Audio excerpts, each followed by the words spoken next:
And we are back. It is it's a good New Year so far. Apart from stories like Paul Haggis getting plowed under with Me Too. That's I did not see that one coming. You know, particularly because of the kind of work that he does. Yeah. It seems like such a sort of sensitive. Well, and, you know what? I'm being overly broad right now. Yeah. But you know. Yeah, but man, that one blindsided me. That blindsided me, and that's not just a groping thing. I mean, there's some serious allegations there. So yeah, that's and of course the Kathleen Kennedy group, which is starting to kind of take shape with now. Nita Hill at the head. Yeah. I did just the other day, right before we recorded this. USC study came out again. Number of women directors, other directors, but women directors. And the numbers had actually gotten worse. Yeah, of course they've gotten worse. Which is absolutely astounding to me. It doesn't seem like it because we see these sort of premier women, Patty Jenkins, Ava DuVernay, and a few others whose names are big in the media right now. So it feels like this thing has happened. See, this is the thing. You and I have talked about this before. Is that the studios are. The studios are not like a giant cesspool of horribly bigoted, sexist, racist people. No. They are a giant cesspool of people who are terrified of doing something that will cost them their job. So they operate on fear and risk aversion. And they just don't. They look for any reason to not take a chance. Yeah, any reason. Which is odd. Particularly given that there is more opportunity to do something new now than there ever has been. Yeah. That was a perfectly reasonable sort of position post. After the corporate takeover period, when Gulf Western first came in, took over, Western late 60s, late 60s, right? That became a reasonable sort of thing to do because bottom lines became the point. Yeah. There's a stock evaluation that's going to be had at the end of this quarter, and whether or not I work here depends on what happens there. As opposed to if you were some guy who was running your studio, that wasn't happening. No. So you have this long period now of where that has been the necessary thing. It really isn't necessary anymore, though. They can actually cut that out. Creativity is actually what will, in fact, pay your bills today. It is, but, good luck. They want franchises. Yeah. They want to know that if I check this checkbox that I can get, 20 movies and $3 billion worth of toys every year and video games. And they need to know that that's going to fuel a certain mathematical equation, and it's unfortunate. It's going to change. I mean, but it's not as obvious a change as I think a lot of people think. Well, I do think that the Netflixy, Amazon-y, although these things are being gobbled up and sort of brought in underneath of it, but nevertheless, those places, just by virtue of their existence, is forcing some change. Yeah. I'm not sure it's to the better with respect to major studio releases, because major studio releases are going to turn into some of these big things that we're going to be talking about today when we get to the new movies. Yeah. Because that's gonna be where they feel like they can do the thing that you just said. Yeah. You make a $200 million movie and hope for a $1.5 billion return. It is. That is a wacky business model. Yeah. But what are you going to do? Well, so let's dig into a lot of these New Year's Blu-rays and DVDs. Got a giant pile of anime that came in after our holiday shows, so let me just get through some of that right at the top of the show. There's some really interesting stuff here from the Made in Japan line. That's MAIDEN, Made in Japan line, that is typically distributed by Section 13. Got a really interesting new series here called Kissdum R, Engage Planet, and this is an alien invasion thing, but it's interesting. It takes place in the very, very near future, 2031, which feels like that'll be here in a heartbeat. Seriously, that'll be ridiculous. My daughter's gonna be. You and I'll be alive. We'll be probably getting surgery for some reason. But hopefully, we'll be rebuilt by some sort of some technology that comes out of that movie. Anyway, so there's this new life form that becomes a threat, and they've got to form a specific organization to combat it. And it feels a little bit like a lot of things we've seen before, alien invasion movies, or even Alien Nation, or even the thing on Netflix right now. Stranger. No. The Will Smith thing. Bright. Bright. Thank you. Where they take never remember which that. is it's a completely wacky movie, but strange. Yeah. Anyway, so yeah, it's all in a tiny little bit of that. It gets into an interesting place. It's worth watching. This is 26 episodes plus the OVA stuff that was never aired on television, Japanese or American, on 4 discs. KISSDUM. Anyway, Engage Planet. It's interesting. Then we also have Ninja Nonsense, which is nonsense. It's just silliness. This is it is about a young ninja in training, a young girl who's a ninja in training, and it goes into all kinds of weird Pokemon-y areas and supernatural stuff, and it's mostly just kind of young adult, early preteen Japanese anime humor. It's okay. And in the same vein, strictly on DVD, not on Blu-ray, is Pokemon Advanced Challenge, the complete collection. The first season. I have completely lost track of all of the different Pokemon shows. I am told there are quite a few, and that they are all basically the same, and don't try to make sense of them. The kids that watch them don't even make sense of them. They just that began as a game, right? Like little actual cards, playing cards, and then thus everything else. And that takes us to Pokemon Indigo League Season 1, Champions Edition. I have been told that these 52 episodes, likewise, really don't make any sense, and don't try too hard. Anyway, I mean, if you're 8, 9, 10, 11, and you're still into Pokemon, you really don't care what series came before which one. This is actually a Blu-ray, and it's lovely, and it comes with documentation and all kinds of other fun little extras on it. You get a 64-page manga sampler. You get a recipe card, complete Pokérap. It's strictly for people who are into the whole Pokemon thing. I still try. I didn't get it at the time. Yeah. Don't really get it now. Yeah. Sailor Moon fans will be very excited. The super popular Sailor Moon series gets Sailor Moon Crystal Season 3. This one they continue to really milk and exploit. The name of the season 3 set is Death Busters Arc, and that makes sense when you get into it. Look, I realize the whole Sailor Moon thing is for many people terribly sexist with the image of Sailor Moon, and she's very Barbarella-esque. Yeah. What's the problem with this? Exactly. I'm not quite sure. It belongs to a very particular kind of anime. You love it or you don't. I think it has its moments. Lots of really interesting extras here. The English language track here is very, very well done, and they have cast interviews. They did a lot of work to get really good voice talent to do the English language track. I would still recommend you watch it in the original Japanese, but the English language stuff is really, really good as well. And it's Sailor Moon. It's the ongoing saga. It's kind of like anime Barbarella. What do you want? To Love Ru, or To Love RU, the complete series, 64 episodes. This is from the Sentai line of Section 13. Again, it's very Barbarella-esque. Boy, I'm not getting that word out very easily today. Why would you? I don't know. It's a little space nymphs and bikinis and all that stuff. It's fine. It's not Sailor Moon, but it's fine. It certainly has its moments, and it means to harken back to that whole genre. This I have seen enough of to know that I'm kind of warming to it. It is Cross Ange, Rondo of Angel and Dragon. This is let's say we step away from Barbarella and we get into a little bit more kind of sci-fi fantasy stuff, more kind of Game of Thronesy, Lord of the Ringsy stuff, and it's fine. It's starting to grow on me. The animation is really, really good. And the world I'm beginning to make a little bit more sense of. So this is 25 episodes of Cross Ange, Rondo of Angel and Dragon, the complete series.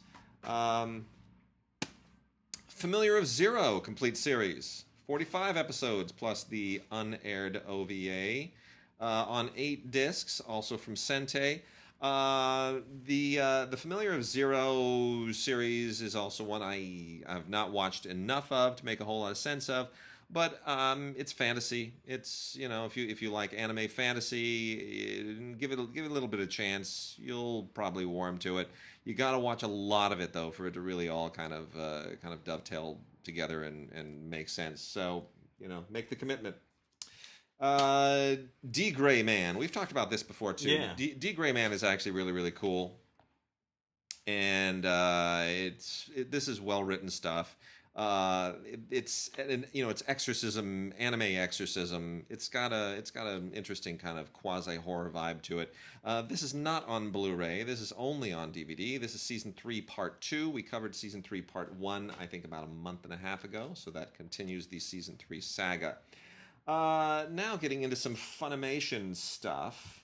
We've got some pretty good Funimation titles here. Let's see which one I want to go with first. Okay, we've got... Actually, these two are better than the others. The most notable stuff here, Blu-ray and DVD combo packs of these two. One is Taboo Tattoo, complete series. Really, really awesome animation. Taboo Tattoo is really some of the best animation that you can find right now. The idea here is that the tattoos are kind of like these mystical like the tattoo comes alive. It's a mystical weapon, and in this whole kind of futuristic vigilante fantasy future, they basically empower people to become kind of superheroes. It's hard to explain, but it's actually it's a perfect recipe for animation. It's really, really well done. It's beautifully drawn. The artwork is tremendous. If you want to see state-of-the-art anime, Taboo Tattoo, the complete series, is definitely worth checking out. And the Testament of Sister New Devils, Season 1. I love that title. Right? It's not bad. It's the whole... It gets into the whole high school fantasy thing again, which I tends to be a little bit tiresome at a certain point. Monster fighting kids and teenagers, but it's what goes over well. That's Japanese teens, they enjoy that fantasy. So give it a look if that's your thing. The Testament of Sister New Devil, Season 1. It's amazing how much stuff is set in Japanese kind of schools, right? Mm-hmm. Where they wear the uniforms, and it's a whole thing. It's a whole deal. Saiki K, Seasons 1.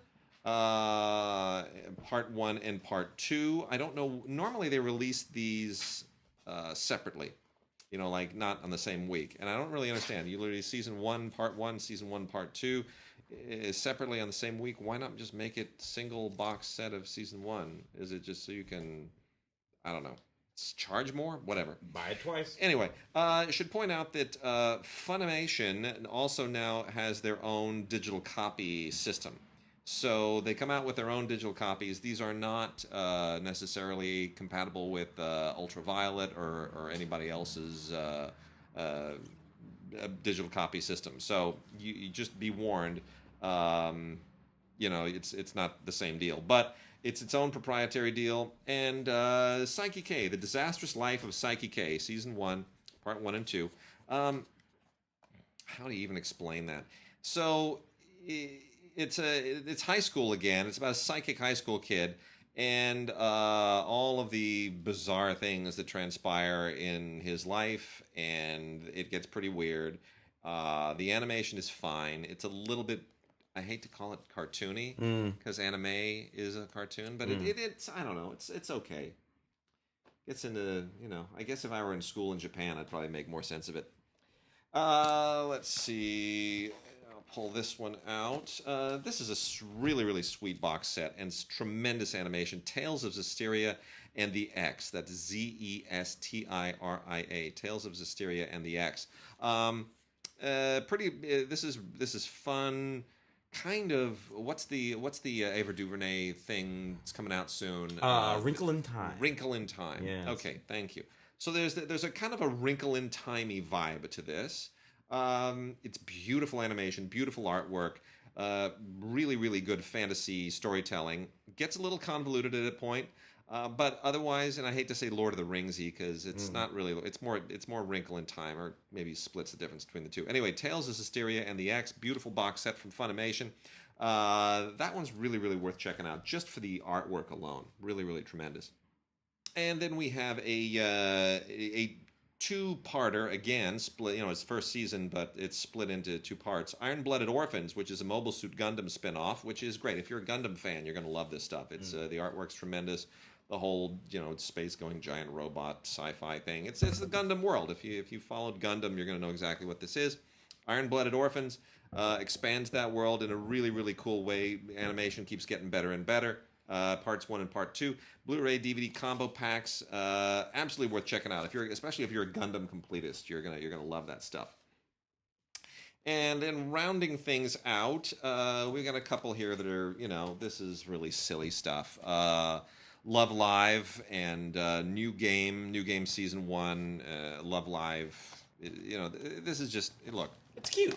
It's cute. It's just big-headed girls with big eyes and cute pixies. This is like for 5- and 6-year-olds. Or grown men who have some kind of a strange fetish or something. Oddly, that it works for one or the other. It works for one or the other. It's like bronies, right?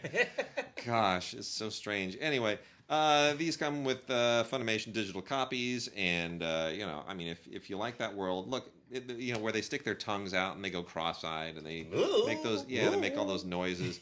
Cute little girls. It's boys will not watch this. Boys will not watch this. This is just for like preteen high school girls. And then lastly, for slightly older age, is Kitty Girl and that's it, just Kitty Girl and the complete series.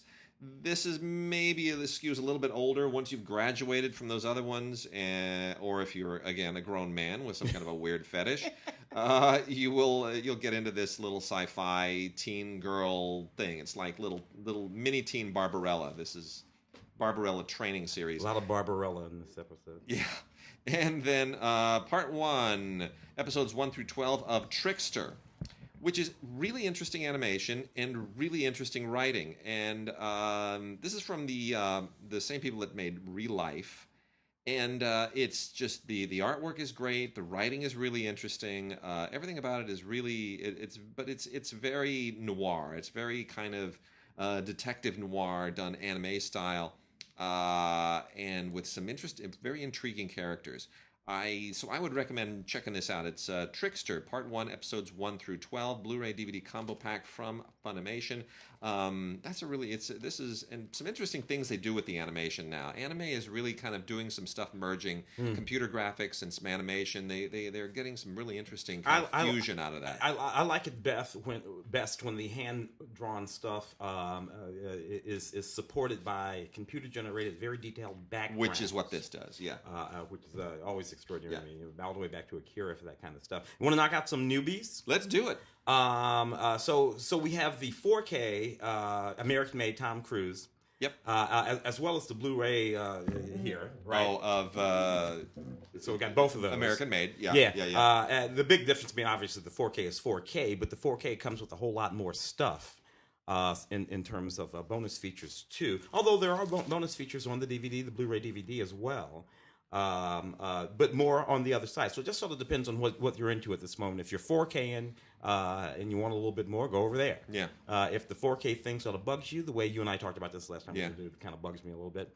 So, I haven't fallen into that world yet. This movie, Tom Cruise, based on a true story, 1980s, Barry, whatever the guy's name was, sort of stumbled into being a pilot for both the CIA and Pablo Escobar. He's the worst kind of double agent. Because... he's sort of... I guess he's the best kind of double agent because he's really in it for himself. Yeah, and making money. Look, this movie is kind of Bird on a Wire. Yeah. I mean, it's funny that they started making these movies in the 80s. This one's set in the 80s. Yeah. They started making these in the 80s. Yeah. And did it through, and then they sort of stopped. But Tom went back and made one. Doug Liman, his career has, since Go... All over the map. Since Swingers. Swingers. All over the freaking map. All over. And some of it not as good as others of it, but what are you going to do? Mr. and Mrs. Smith with Pitt and Angelina. Yeah, that's still probably my favorite of his. So I Go. I think I'm a big fan of Go. Go's good. Go's a good movie. I was nuts about this movie, man. Brad's Status, Ben Stiller movie. That I just thought was absolutely extraordinary. I was Mike White directing. Yeah. And I really wish more people that paid attention to it, particularly Ben Stiller's performance in this movie. And I just love the way it's put together. I had the feeling during our awards voting, and they didn't really push this. And this is a thing, you know.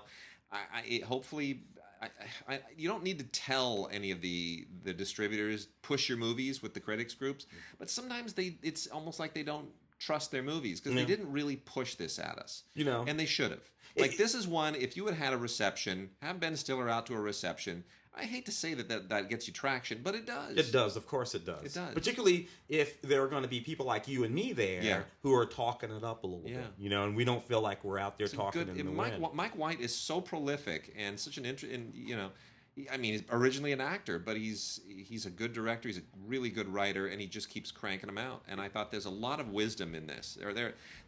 This has what I always love in good writing. This has some of those scenes where two people are talking. And bad writing will be one person lecturing another person, and then you, as the audience, are supposed to receive that lecture as if you are the person being lectured and go, you know what, he or she has a point. This has good writing where one person will say, bada bing, and you go, she's got a point. And then the next person will say, well, bada ba, and you go, but you know what? He's got a point too. And it goes back and forth, and it ping-pongs, and you find yourself really wrestling with the 2 points of view because they both have similar validity, and I love that. And that's particularly good when they are like sort of disparate characters. Yeah. The son here, played by Austin Abrams. Yeah. And, you know, and Ben is playing his dad. He's taking them on the college tours, you know. And Ben is going through all kinds of sort of issues that you go through, a sort of midlife thing. I did that already. Yeah. But I connect to it very deeply. And it was a moving film. You know what's weird about this movie that I thought? Brad's Status is only Mike White's second feature film as a director. True. And because he had, as a writer and as an actor, and you know, Miguel Arlita and all those kind of films, in my mind, he had simply directed more films, and he directed a television series, some TV. Yeah. But only Year of the Dog, which is all the way back in 2007, and this. Yep. We've got Jackie Chan in The Foreigner, which I just want to like this so much, but I can't. Look, I love Jackie. I've met Jackie twice. One of the few times I've ever been starstruck by anybody. I don't even need to go there. I mean, I wrote a Jackie Chan book, which I think you can probably get on Amazon for 12 cents now, maybe a penny. Or $300. Subtle depends. You never know with those. That's true. So, you know. Anyway, this is, you know, gosh, it's just so problematic. So this tries to split the difference, and it's primarily Chinese financed, and that is largely the problem. So this is from STX Films, distributed by Universal, and primarily financed by Wanda and Huayi Brothers. So you get a movie that is basically about an Irish politician played by Pierce Brosnan, who is dealing with potentially rogue IRA elements and trying to settle up a political issue for, you know, where we don't want to get the Irish situation exploding again with you know, terrorists in Northern Ireland. Seems to be like a rogue former IRA group and all this stuff.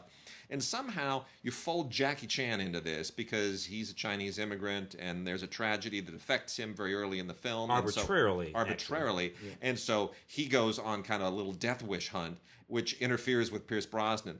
Here's the giant problem with this, is that there's very little Jackie Chan, Pierce Brosnan shared screen time.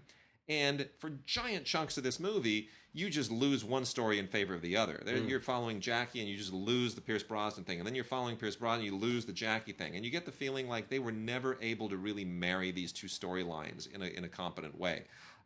It's too bad. It's really, really unfortunate. Martin Campbell, of course, who had done lots of Bond stuff with Pierce Brosnan, directs, and does a perfectly fine job. It's not his fault. I mean, the movie cheats. The movie cheats in this way to me. Yeah. This movie would like to be a vehicle for Jackie Chan to play a sort of dramatic role. Yep. Right? So he's this sort of like guy who seems like an ordinary guy, but it's afraid to let him just literally be that guy. Yeah. So it gives him this deep operative background. Yeah. He has this hidden past as this guy who can do all the things that Jackie Chan can do. Well, you just cheated. And if you want this to be about sort of a drama about this thing, then don't make him a Chopsaki master. Yeah. Or conversely, just taking it, Liam Neeson it. Yeah. Where when we meet him, he is who he is, and we know why he can do the things that he can do. You can't cheat, man. Don't give me the guy who's a short order cook, and by the way, he used to be special ops. Yeah, because now you're cheating. Marshall, a perfectly fine movie, well made by Reggie Hudlin. With Chadwick Boseman playing Thurgood Marshall, young Thurgood Marshall. A very specific episode from Marshall's career. Yes, of an actual case. Yeah, this is an actual single case. And what I really like about this, apart from, it's not a great movie, it's a fine movie. But what I really like about this is they get around this amazing hurdle in the story, which is that Chadwick Boseman goes down on this particular case and faces this good old boy judge who effectively silences him because he doesn't have all the right state credentials and all this stuff. So, no, you are not allowed to talk. Your partner here, this podunk local attorney, pushes it all through Josh Gad. Got to push it through Josh Gad. So it's kind of like a Moses and Aaron thing going on, right? And normally you would think, well, how the hell am I supposed to enjoy a movie about Thurgood Marshall if he doesn't get to go in the courtroom and be Thurgood Marshall?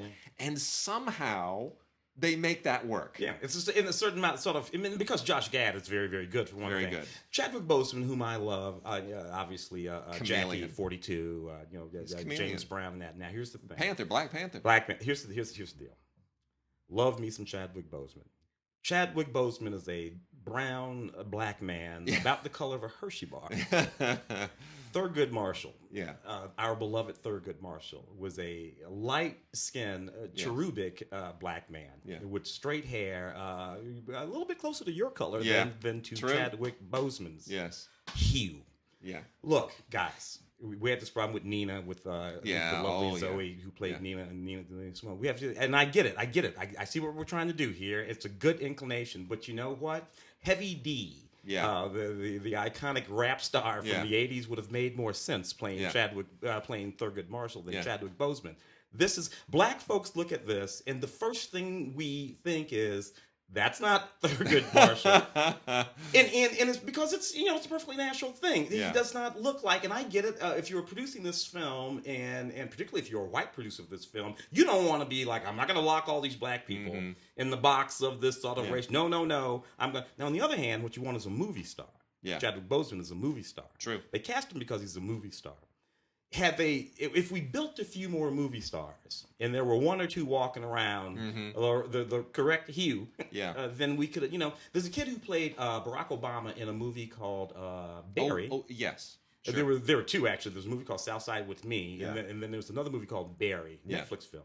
Two different actors, both played Barack Obama. Excellent portrayals. Yeah.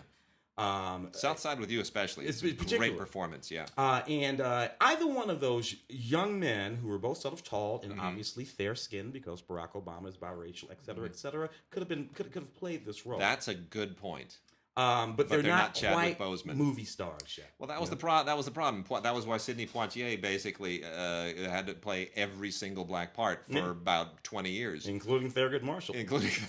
Oh, man. So anyway, I like valid points, and I do like the film, but maybe it opens it up for some, It's a good solid movie though. It's a good solid movie. Can't say it's not a good solid movie. The My Little Pony movie. What I liked about, I'm not a My Little Pony guy. The bronies, we talked about the bronies a second ago and all that kind of stuff. What I like about this movie is the voice talent, who are all just kicking butt here. Big names: Emily Blunt, Kristen Chenoweth, Liev Schreiber, Michael Pena, Sia, Tay Diggs, Uza Aduba, and Zoe Saldana. It's great.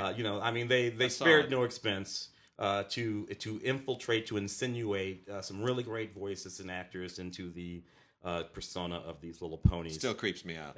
Because it should. Of course it should creep you out. It should creep everybody out. What are you going to do? A lot of special features on this, on the Blu-ray. One of my favorite films of the year, Battle of the Sexes, with Emma Stone and Steve Carell. The Bobby Riggs, Billie Jean King drama, which is as served up by the very, very wonderful filmmaking team who did, the husband and wife team who did Little Miss Sunshine. Valerie Ferris and Jonathan Dayton. I see Jonathan Dayton at the market all the time. I'm always trying to eavesdrop on him over by the dairy aisle and hope he'll drop a little nugget about something, but it never works. But anyway, Emma Stone and Steve Carell are terrific. And the story, which I thought I knew. See, this is why I like a movie like this more than I like something like, much as I admire them, but movies like Apollo 13 or Ali, or more recently, Which one? A biopic? The Ridley Scott... all the money in the world with all its goofiness. Yes. So I admire all those films, but I lived all those stories, right? I remember reading the headlines. Particularly All the Money in the World, which was All the Money in the World. You It was here. I read the headlines, I followed them, I kind of grew up with those stories. So those movies, as good as they are, don't give me anything that I didn't know. So Battle of the Sexes, I thought I was going to walk in and it'd be like, what I remember this story, I remember the whole... it turns out I knew nothing about this. And like you, first of all, I'm a tennis guy. Yeah. I'm a lifelong tennis guy. For a brief moment. You play it. I just watch it. I thought I could. When Andre Agassi was on that tour, I'm looking, this guy's like 5'9" and kind of shaped like me. Yeah. And he's kicking it. I'm like, I think maybe I can do this. Anyway, I was wrong about that. But nevertheless, I'm a big tennis guy. Certainly remember this episode deeply. While it was sort of going on, and they revealed some interesting stuff here about that relationship between Billie Jean and her then husband. Yep. The stuff is in the movie. Yeah. But quite fascinating. The nature of the tour. You know what the funniest thing about that movie about that period? Is that the very first sponsor for that women's tour was a cigarette. Virginia Slims. It's true, and people are smoking all. They were actually on the sidelines smoking cigarettes. And Sarah Silverman is great in this, by the way, as the sort of agent manager who runs the all the stuff. I was hoping people would pay attention to her. Oh, she's so good. Around about now. Yeah. A little she's bit later. Really good. I mean, and here's the thing, and they fudge a lot of stuff, like the romance that Billie Jean King has with the hairdresser. There was a romance with a hairdresser, but it's not this woman. This one was never a hairdresser. No. They fudge some facts, which is fine, for the sake of drama and expediency. But the thing is, it's a lot of people have ripped this because it's a little bit. It doesn't rip on Bobby. And I just think that's unfair. It's really unfair because Bobby Riggs was not a bad guy. Like, when he declared himself a male chauvinist pig, that's not because he really was. It was a marketing ploy. He was a hustler. That's it. And the thing of it is, he was hustling for both sides. He was. He was hustling for Billy too. Yeah. What he basically said was, "I will be the clown." Yep. I may or may not beat you. I will be the rodeo clown and your rodeo, and you can be the king of the thing. Not that he threw the match, no. But this is what I know about Bobby Riggs. Bobby Riggs knew he couldn't beat Billie Jean King. True. Which is why Bobby Riggs never really tried to beat Billie Jean King. He knew he could. First of all, she was 25 years younger than him. Yep. And she played better than he did. He had been a wonderful tennis player, but he wasn't an idiot. And the reason why I know that Bobby knew that he couldn't beat Billie Jean King is because at 56, I played tennis with 30-year-old women who kicked my ass all the time. So, he knew he couldn't beat Billie Jean But King. he was nonetheless in his prime. Yeah, no, he was a champion amateur tennis player, never made any money. Yeah. Interesting relationship with the son, Bill Pullman. And anyway, I just thought it was a really solid effort. Good solid movie, and it's got a few little extras on it, raw footage of Billie Jean's grand entrance and a couple other featurettes. A lot of fun, and Emma's fantastic. So, The Mountain Between Us. This movie, Idris Elba and Kate Winslet in this perfectly ludicrous movie. Mountain crashes, a plane crashes on a mountain. The two of them they get stuck out there. The snow. This is just so nuts. Yeah, this movie got me. Did it? I'd be damned. It's just. I'm watching this movie and I'm fighting against it. I'm like, no, I'm not gonna go for this. I'm not gonna go. This movie just drew me in. Why? Because good actors. They're just both so damn good. They are. And I mean, and even after I think this it's a completely made up movie. It's not based on anything. After like 6 weeks on this frozen mountain, they look better. They're leaner. They're sexier. There's a lesson here, and this is the kind of movie that would once upon a time have been made as a straight programmer in 1939 or 1945 or 48 or even probably more. This is probably more like 1952, right? Like Love Is a Many Splendored thing. It's that kind of a deal. Let's just get a hot dude and a gorgeous girl, and maybe they're both a little bit past their prime, but it's good because so's the audience that's going to go and pay full price to see them on opening weekend for at least a month. Make it as romantic as you possibly can, and do the smart thing, the thing that movie does. This movie does. The Mountain Between Us is you end it happily. There's no avalanche. Yeah, no. Buries them forever. Yeah, no, you end that movie happy. I'm going to give you the SWAT so I can talk about Harry Dean's last movie, Lucky. Yeah. 90-something. Harry made it too, and what are you gonna say? This movie is very solid to begin with. So whether or not it was would have been his last movie, it's just a very solid movie directed by John Carroll Lynch. It really is a movie that understands, whether they were thinking about it at the time, that this very well might be his last movie. I think there's something about Harry Dean's performance in this movie, and he was doing that. David Lynch is in this movie. But he was also he was in Twin Peaks, while he was doing this. So the new season. There's a sort of homage to him in that. So I think that Harry Dean and everybody here was thinking, hey Harry, the clock's ticking. You got something you want to say? And Harry Dean said it, and he sang it, and goddamn, this is a good movie. And that's that. I was hoping that it would have been a little bit more talked about during the awards season. But, for whatever sort of, maybe a little too melancholy. Tom Skerritt, Ed Begley Jr., Ron Livingston, solid movie. And then SWAT, the misbegotten feature film version of SWAT with Samuel Jackson and Colin Farrell. Michelle Rodriguez, LL Cool J, perfectly serviceable, average, run-of-the-mill action film directed by Clark Johnson. Nothing terrible about this. Neil Moritz, who produced it, is kind of one of those guys who just, kicks them out left and right. This has been on Blu-ray before. It's now out again from Mill Creek, originally released by Columbia Pictures. And it's got a couple of audio commentary tracks on it. There's nothing terrible about this film, but it feels like 2 episodes of the TV show, kind of upgraded with a big budget and a bigger cast. It's a little blue. They can cuss a little bit, and that's about it. And here's the thing: I love Colin Farrell. I think he is the most underrated actor. I think has he even had an Oscar nomination yet? I don't think so. And he's sort of back now too. He is. With those the lobster. Yeah. He's such a good actor, and he doesn't belong in these kinds of movies. He really doesn't. Well, he had a moment there where when he first hit the scene after that Joel Schumacher movie, Tigerland. And he was a thing, and he made a few bad choices. Played Bullet in that version of Daredevil. Big movies, and he got paid. I kind of get that, you want to get paid, and then he sort of, and then with In Bruges. He sort of reappeared, and since then, he was pretty much solid as a rock. And he's done so many interesting things. I mean, he's a little bit like Jim Caviezel. He's a really good actor who just floats through these films, and you sometimes forget how good he can be.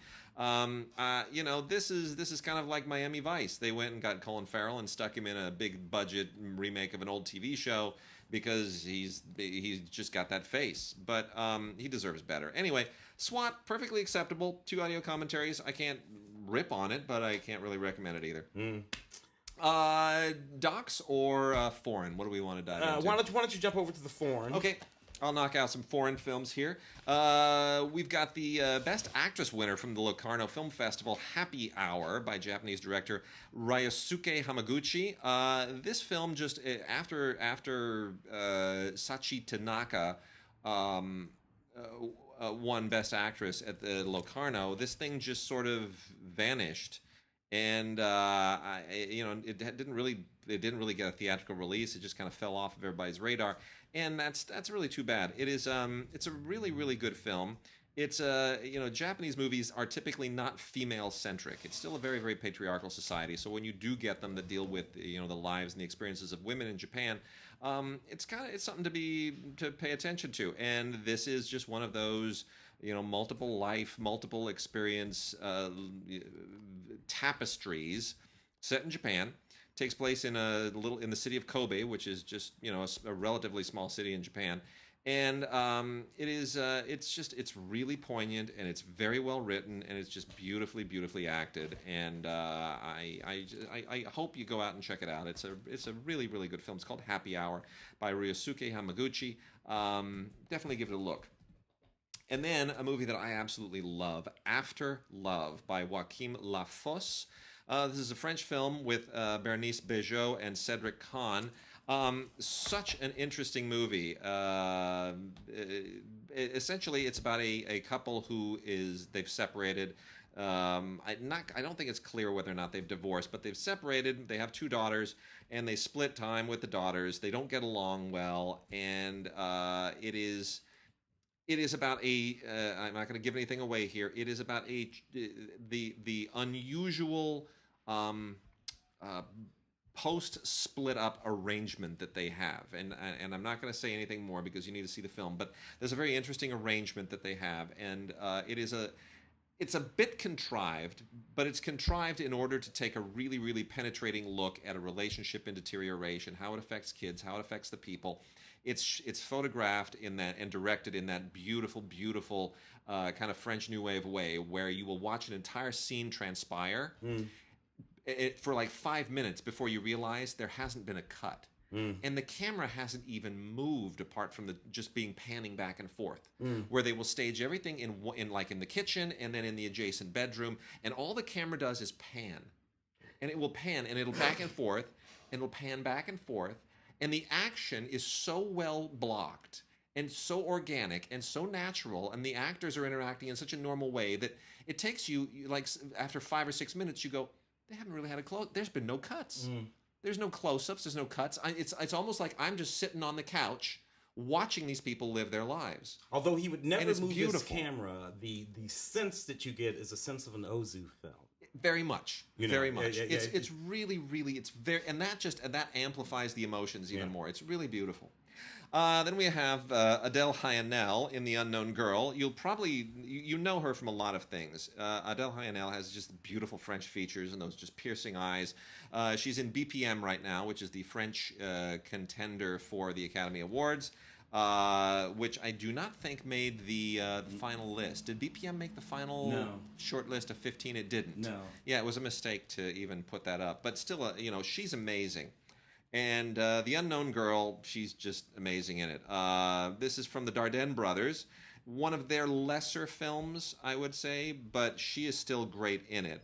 And she plays a young doctor at a clinic, and it is there's a particular case that involves an African woman who needs to be treated at this clinic, and she has how do I even explain this without giving this away? So there's a case of a young African woman, and she needs to be treated at the clinic, and it deeply affects how this young doctor regards herself and her career and her profession and her calling.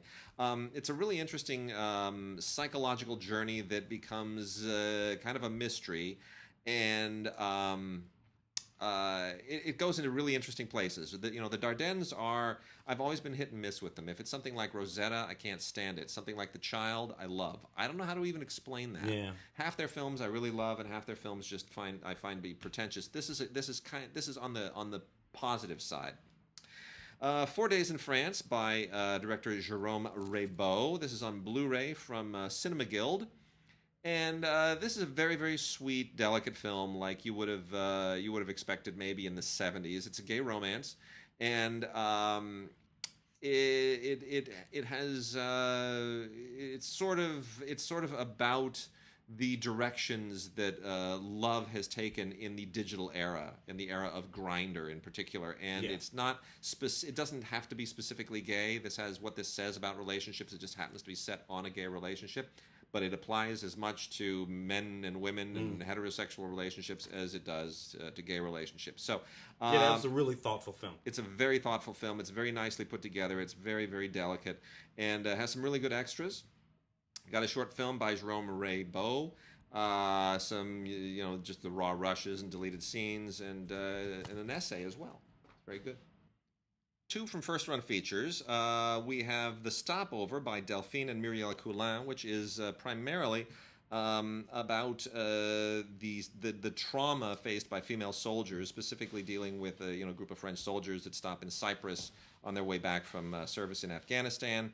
And it's really pretty impressive. It's really an impressive film by Delphine and Muriel Coulin, sisters. Really well performed, beautifully made, as so many French films are. And then The Summer of All My Parents by the filmmaker known as D.O.A, just one word. A nice little thriller. Yeah. This is a cool little thriller about a couple of sisters, teenage sisters, who are dealing with. They go back and forth between their parents who are divorced, and one of them is attracted to a boy who is not quite good for her, and from there it turns into it's very interesting stuff. It's a good solid little kind of minor French thriller. So that's from First Run Features, and then lastly, three terrific titles from Kino Lorber. In their what I hope is going to be an ongoing Lena Wertmuller collection, Seven Beauties, Fernando and Carolina, and Summer Night. All are terrific films. Seven Beauties is significant because it's the first time that a woman was ever nominated for Best Director at the Academy Awards. Yep. And Lena Wertmuller. There've only been about 3 since. Something like that, right? Not many. I think one. One other? I think Hurtlocker is the only. Catherine. Bigelow. Yeah. I think she's the only one since. I don't think in my mind, Jane Campion was nominated, but maybe Jane Campion was nominated. Yeah, she was nominated, did not win. Maybe for piano or something. So yes, so it was Hurtlocker was the first win. Yeah, okay. First win. In any case, Seven Beauties is a great film. It is amazing. It's a decent Blu-ray.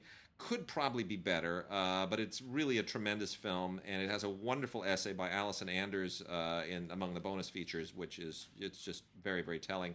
The other two films, Fernando and Carolina and Summer Night, are also very good. Summer Night is definitely the better of them. It's just a fun comedy. It's got a booklet essay by Simon Abrams and some trailers, and then Fernando and Carolina is. A lot of people love it. I think it dates a little poorly. It's also a comedy. Simon Abrams also did an essay for this, but it's okay. But still, if you're a Wertmuller completist, you should get all three. Yeah. Documentaries? Yeah, let's do the docs. I'll start on these top two, if you don't mind. The first one is a film called Whose Streets We Will Not Go Quietly. Whose Streets? So this is it's a good doc. It's a very, very good doc, and full disclosure, very personal documentary to me. It's about the aftermath and the killing of Michael Brown. Michael Brown, of course, killed in the St. Louis suburb of Ferguson. I am from St. Louis, as you know. Literally lived in Ferguson. Literally lived in the complex, the Canfield Green apartment complex that Michael Brown lived in. Literally 30 years ago, more than 30 years ago, 35 years ago, Bridget and I lived in that complex. 35 years ago, we lived in that complex. Wow. Literally drove right through that intersection every day where that boy's body lie dead for 4 hours after he was killed. Drove through that intersection every day. And therefore, know in my bones that the city of Ferguson, and by extension the city of St. Louis, certainly over a long period of time, is exactly the city represented in this documentary. I understand. I remember you and I talked about that. We talked about this very deeply. Yeah. One of the reasons why, in 1989, my wife and I moved to L.A. is because we couldn't take it anymore. Yeah. We just had to get out of the sort of Midwest South area, because even in the late 80s it was, and then all of that obviously carries on and over and right through this set of events. So this film is a reflection of that. Debut film for both of the young directors, Sarah Foley-Yan and Damian Davis, and a very, very powerful film, mostly on the streets. For me, striking to watch this movie and see, and I go home all the time, so I spend a lot of time there and see these places and these people, and a certain amount of pride wells up, I will admit, in watching my people push back. Secondly, I want to talk about this film, the Pulitzer at 100, the Pulitzer Prize, of course. Yeah. The Pulitzer Prize, of course, originated by the Pulitzer family, Pulitzer being the publishers of the St. Louis Post-Dispatch, of course, among other things. So the Pulitzer Prize was always a big thing that sort of loomed large and in the zeitgeist of my life as a kid. This is a neo movie because it's about and told by and speaks to a number of folks who won the Pulitzer Prize, and great voices reading for some of the folks who have passed on and talking about what some of it meant to them. So you get to hear from Liev Schreiber and just a whole bunch of folks, Michael Chabon and Toni Morrison and Coach, all of these people who won the prize over the years. I have mixed feelings about the Pulitzer Prize. I do too. Just as a thing in general, It's. I mean, I feel a little bit about it the way I feel about the Nobel, which is I'm glad that it exists, but there's a certain bias that is inherent, and when they deviate from that bias, I'm always very happy and I celebrate. But they don't deviate from that bias often enough. Yeah. Well, look, you can't.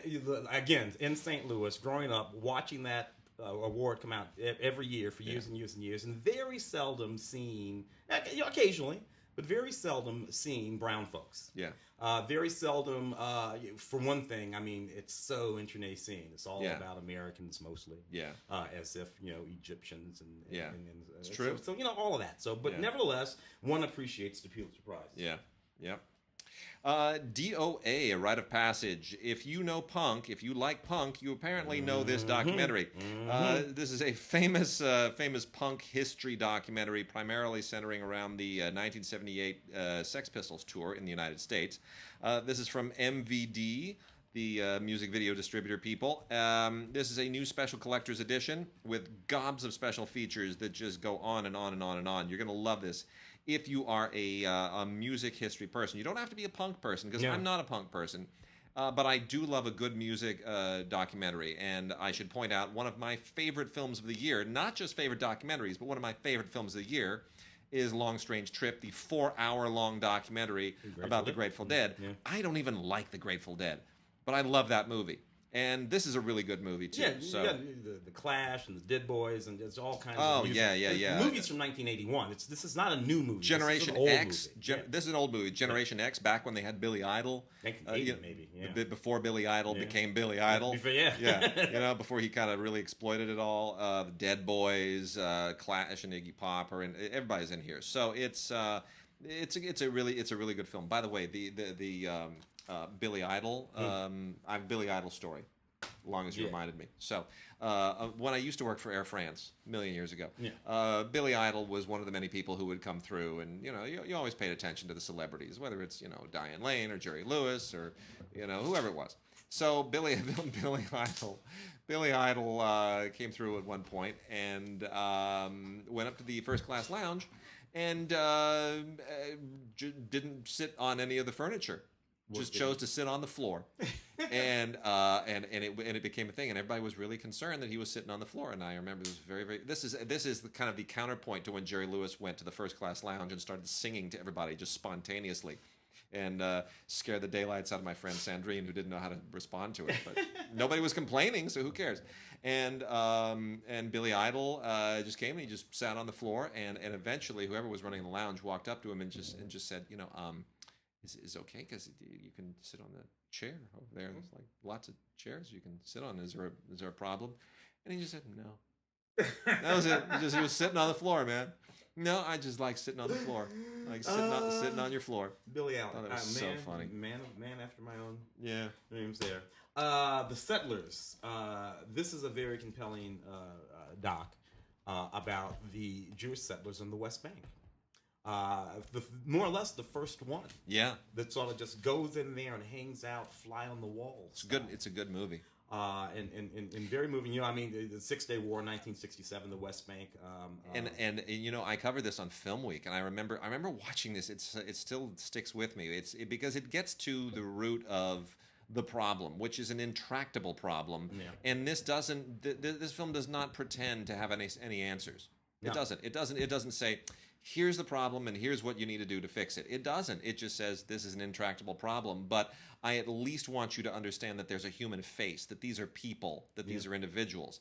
And, however you feel about the settlements, you do walk away from this understanding that these people have a point of view and that they are deeply religious and they're not going peacefully. They're It's not. not, it's, you know, it's not about crazy. It's not about crazy. It's easy to just put it all in the box of just something It's not. crazy. It brings home what a deeply troubling problem this is, and how intractable. Well, a lot it of is. history. A lot of history. Yeah, it's good.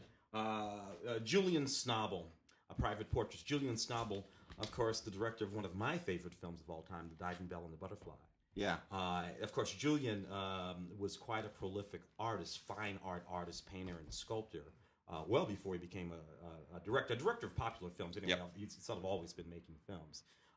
This literally is a portrait of his entire sort of life as a public person, which goes back quite a long ways and encompasses a great many very interesting people. So in this film, we see people like Basquiat talking about Julian Schnabel, which is an interesting thing in and of itself. So Cohen Media Group film, we've done some work for them on occasion.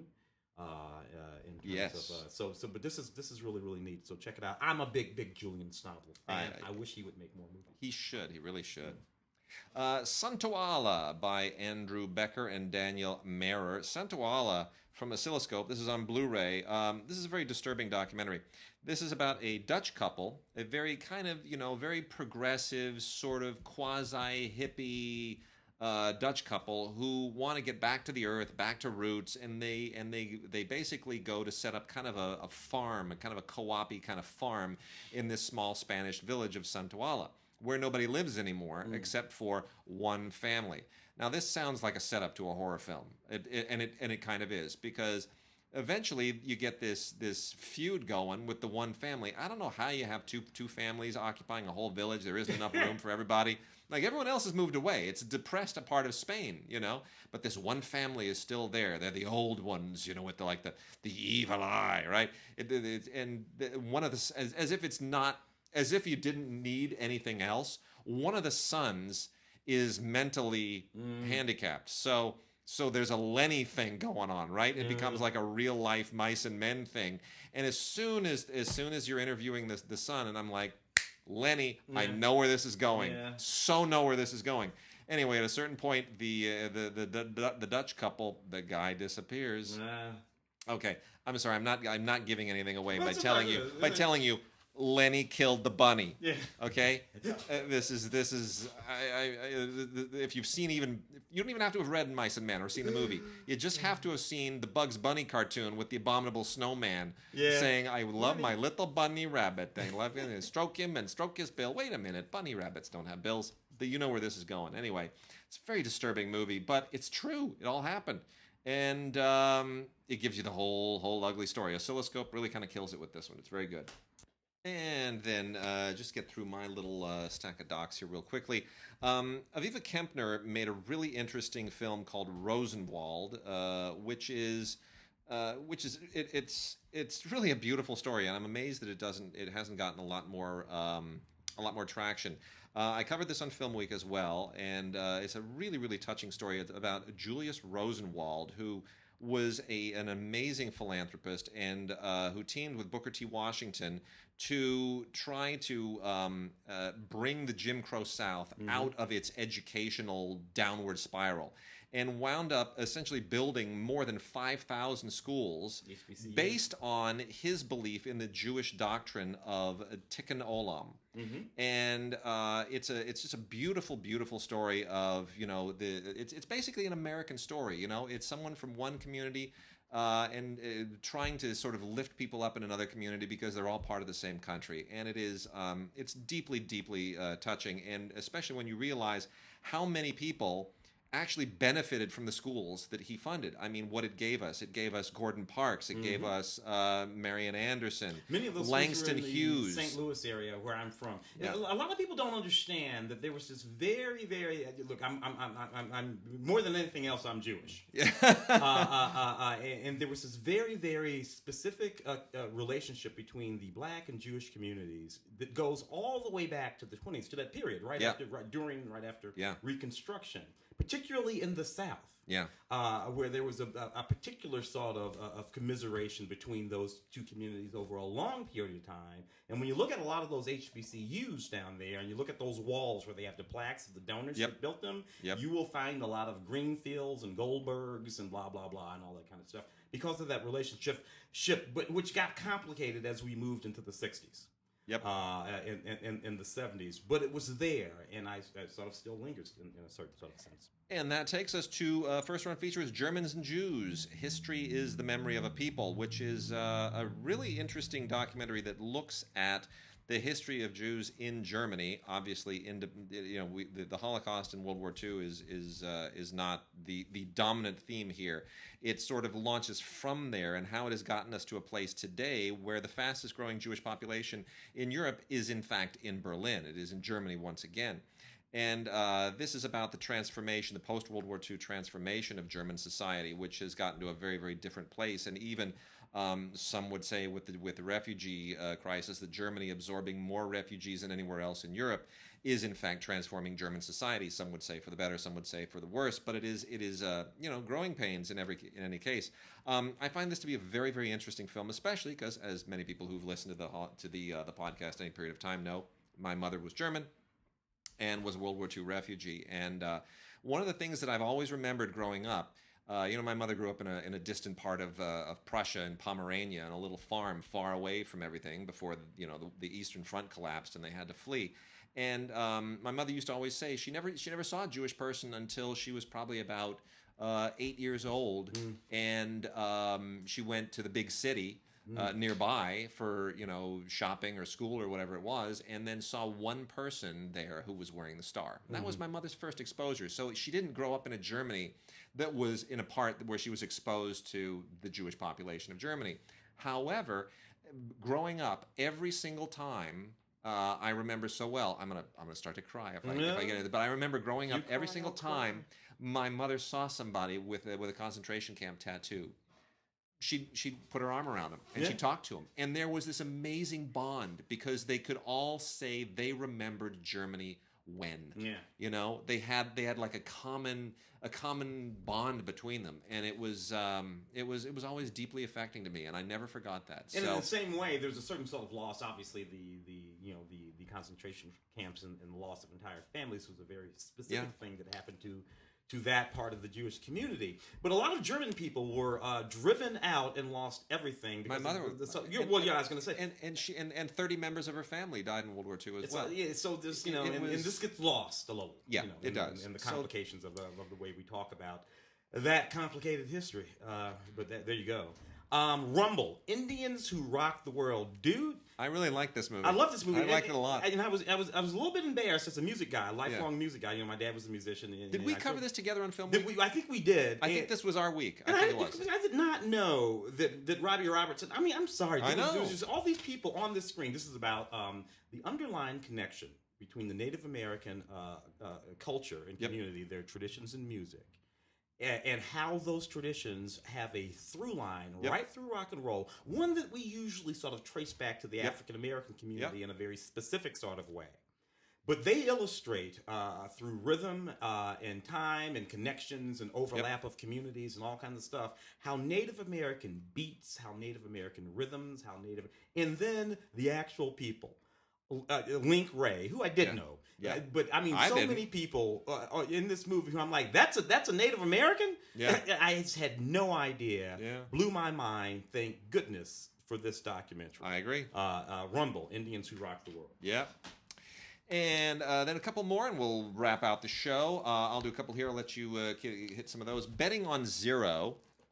From Kino Lorber, really, really interesting doc that deals with where do you even go? Bill Ackerman is a hedge fund guy, and he is shorting Herbalife in this doc. Now I don't know where all this stuff is gone, but he's a big gnarly hedge fund high roller, and he thinks Herbalife is a criminal scam, a total Ponzi scheme, and so he's shorting it. And this is essentially about that high stakes Wall Street stuff that goes on, and it's make up your own mind about Herbalife, but it's about really high stakes games. When you're dealing with people's money, they're millions and millions and millions of other people's money, and you're gambling it on the idea that one company is going to have the regulators come down and crush it. I mean, this is high stakes poker. Mm-hmm. This is as high stakes as it gets. So it's a really interesting doc. It's particularly interesting because there was a murder that was involved in the whole Herbalife thing. It's good. And then lastly, The Lost Worlds of Gerry Anderson. Gerry Anderson is one of my heroes. He is kind of like Gene Roddenberry.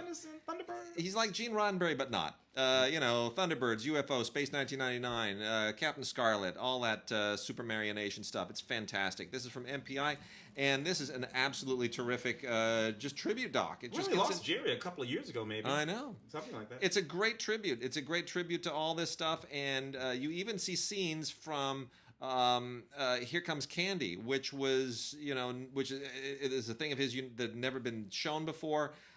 Dick Spanner, all this unknown stuff, unseen stuff, and of course Space 1999. It's just really, it's great, it's terrific. So a lot of fun. The Lost Worlds of Gerry Anderson, you're going to have a blast. Yeah. Can't go wrong with that. Want me to do this real quick? Yeah, just knock one out. Real quick. Dawson City, Frozen in Time, filmed by Bill Morrison. This is an interesting story. So, a whole cache, over 500 films from the teens and 20s, mostly silent area films, were found stashed away in this frozen vault in the Yukon in the city of Dawson. Fascinating. There's a reason why they're there, and a perfectly logical reason, actually, why they're there. Because they were subarctic, sort of frozen. These nitrate films were well preserved. So lots and lots of films, several films that were thought to have been lost to history, were found and revived and are in this movie. It's just absolutely extraordinary. Just one of those things, a happenstance. What are you going to do? All right, and with that, it is done. We are off for another week, and we will see you guys back next week. Which I think probably the week after that we'll do a summation of the LAFCA Awards. Okay. I think we're gonna record next week's show before the awards. So in 2 weeks we'll have a summation. Tim will give us a lowdown on the awards show, and we will see you guys next week.